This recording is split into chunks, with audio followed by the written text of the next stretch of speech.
সংসদে প্রধান বিরোধী দলের ভূমিকায় থাকলেও ক্ষমতাসীন বিএনপিকে জবাবদিহির আওতায় আনতে পারছে না জামায়াতে ইসলামী।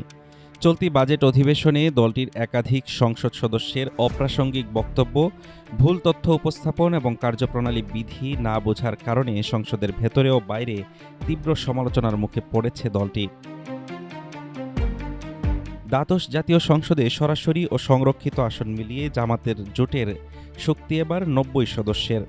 প্রধান বিরোধী দল হিসেবে সরকারের ভুল ত্রুটি ধরা আর জন আকাঙ্ক্ষার প্রতিফলন ঘটানোর কথা ছিল তাদের, কিন্তু বাজেট অধিবেশনে সেই প্রত্যাশা পূরণে পুরোপুরি নিষ্প্রভ দলটির এমপিরা।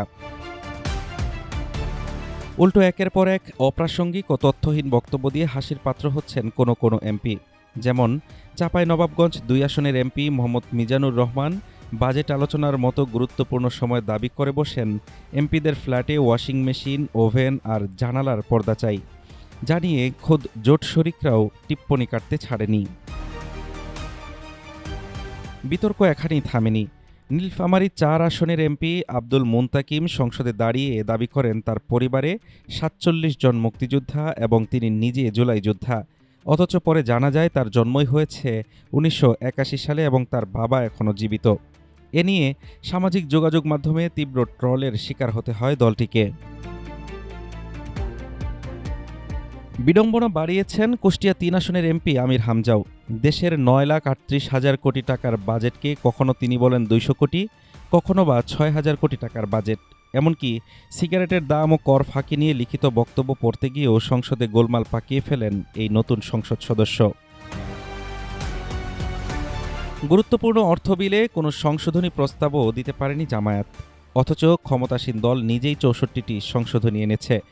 বিদ্যুৎ সংকট বা আইন শৃঙ্খলার মতো জনগুরুত্বপূর্ণ ইস্যুতে স্বতন্ত্র এমপি রুমিন ফারহানা যেভাবে সরকারকে চেপে ধরেছেন, জামায়াত সেখানে ছিল সম্পূর্ণ নীরব।